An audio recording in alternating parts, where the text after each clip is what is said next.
Hello and welcome to the Educate community. If it's your first time here, I'm Rebecca Simons, and this is the channel where we discuss all things ed tech.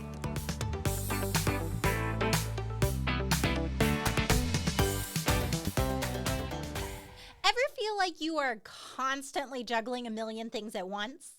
From lesson planning to grading to parent emails to meetings, keeping track of all of it can feel impossible. But what if there was a tool to help you regain control of your to-do list? Google Tasks could be the answer you're looking for. In this video, we'll start with the basics, then I'll walk you through how I personally use tasks. I am a list lover. In fact, I have lists for my lists. So Google Tasks is an app that speaks my love language because its sole purpose is to create checklists. The best part? It's free, easy to use, and connected to your Google account, which means you can access it from all of your devices. You have two options for accessing tasks. First, if you're in Google Calendar, look in the top right corner and click on the checkmark icon. This will bring up the full version of tasks, which is similar to a Kanban board. The second option is to access tasks through what I like to call the productivity sidebar. This panel shows up on the side of your screen when you're in most Google workspaces. If you don't see it, you may need to click on the arrow at the bottom right corner of your screen. Then simply look for the blue tasks icon and give it a click. There are slight differences when you create in the full screen version versus the side panel, but nothing too significant. Because I primarily use tasks in the side panel, this is how I'll be demonstrating everything for you today. Now that you have tasks open, let's start building a to-do list. Start by clicking on the blue Add a Task button, then type in whatever you need to get done. Use the Details section to add any additional information about the task. Pro tip, adding a due date not only helps you keep track of deadlines, but it also automatically adds that task to your Google Calendar. If you want to get even more specific, you can set an exact time that task will be due. Or here's another little trick I love. Click and drag your task directly onto your calendar. Just find a date and time and drop it in place. As an added bonus, if you haven't checked off a task by its due date, Task will send you a friendly reminder. It's like having your own personal assistant. If you don't see your tasks on your Google Calendar, scroll down under My Calendars and make sure that the task checkbox is clicked. Okay, last but not least, let's talk about repeating tasks. This is a game changer for anything you do regularly.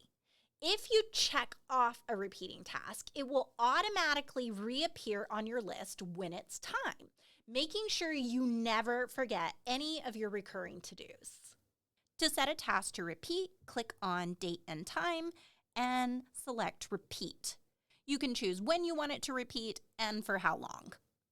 Tasks also has the ability to create subtasks. For example, if you created a task called Plan Field Trip, you might have subtasks like creating a permission slip, printing them off, getting a lunch count, and booking transportation. To add a subtask, click on the More menu or the three dots to the right of a task and select Add Subtask. Want to create another subtask? Just click on the title of the first and hit Enter, and a new subtask will appear directly below. If you create a task, then decide it really should be a subtask, simply click on the More menu and select Indent. You can also unindent or delete a task from the same menu. Don't forget, you can also reorder your tasks by dragging and dropping.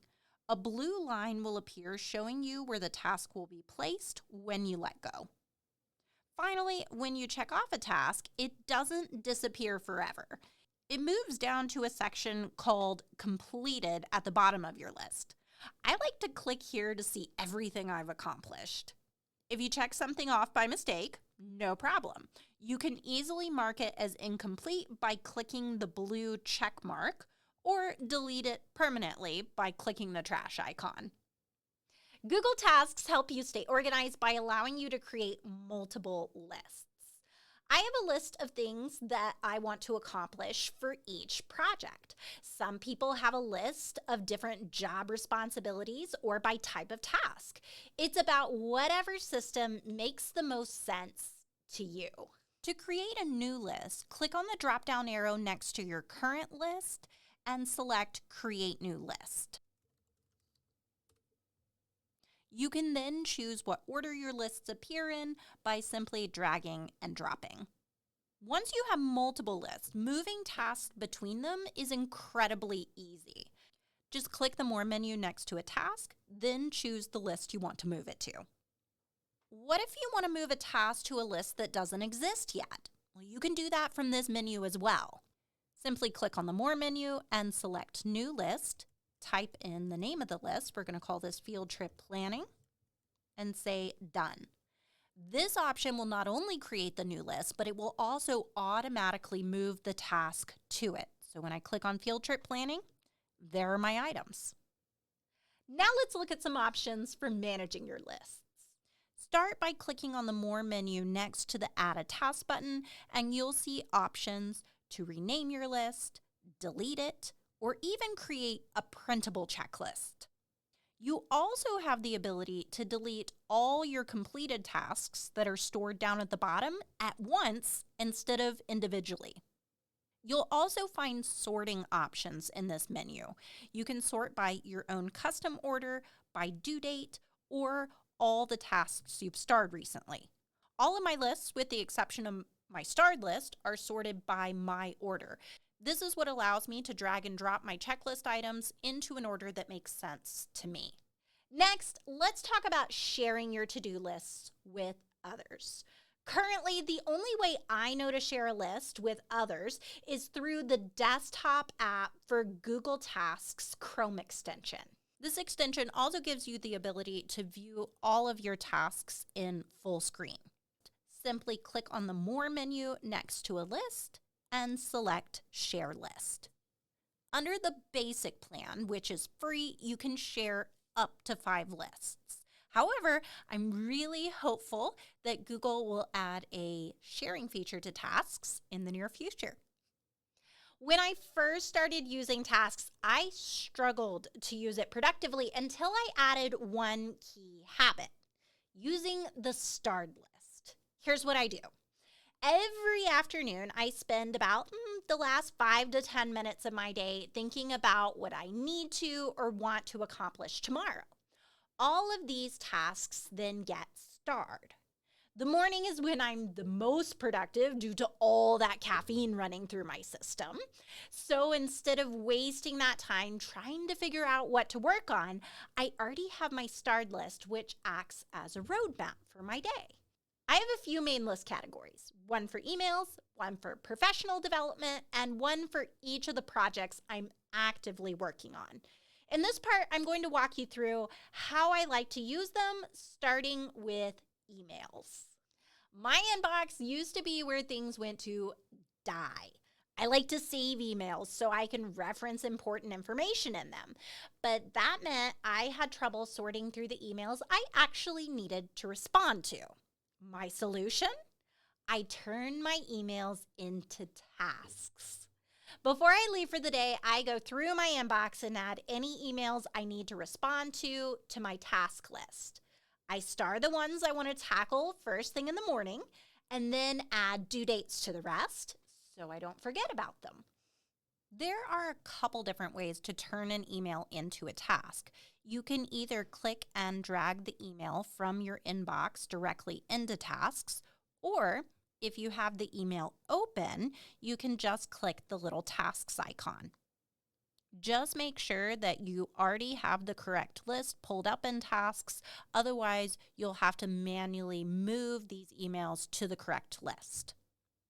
The email will attach to the task with a smart chip, so when you're ready to reply, all you have to do is click and the email will open back up again. Next is my PD list. I get a lot of emails with great resources and videos, but I don't always have time to look at them right away. So I add them to my PD list. Then I can star it when I'm ready to check it out, or it's relevant to a training session I'm working on. If it's time sensitive, I'll add a due date as well. Next are my project lists. I create a list for each project I'm actively working on. As you can see here, I'm working on updating the productivity badge course. So here are all the things I need to do before it can actually get released. If I have a recurring project, I always start by opening my project hub. Everybody has projects that happen every year or maybe even every month. Instead of trying to remember everything I do for a recurring project in my head, I make a list in my hub. If you're in a classroom, some examples might be prepping for back to school or parent-teacher conferences. When those events come around every year, if you have a checklist, all you have to do is pull it back up and you're ready to go. So if it were time for me to set up the Google Level 1 course, I would start by creating a new list, call it Google Level 1. Then I could simply copy and paste all of the tasks into my task list. As I'm ready to work on them, I will simply star them to add them to my starred task list.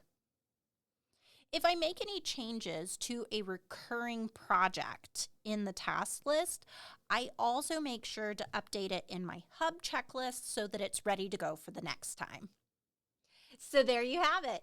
Google Tasks, your new secret weapon for managing your to-do list and staying organized. If you give it a try, let me know in the comments how it's working for you. If you found this video useful, please share with a teacher friend. Also, don't forget to like and subscribe so you'll be notified each time we post new content. Thanks for watching, and I'll see you next time.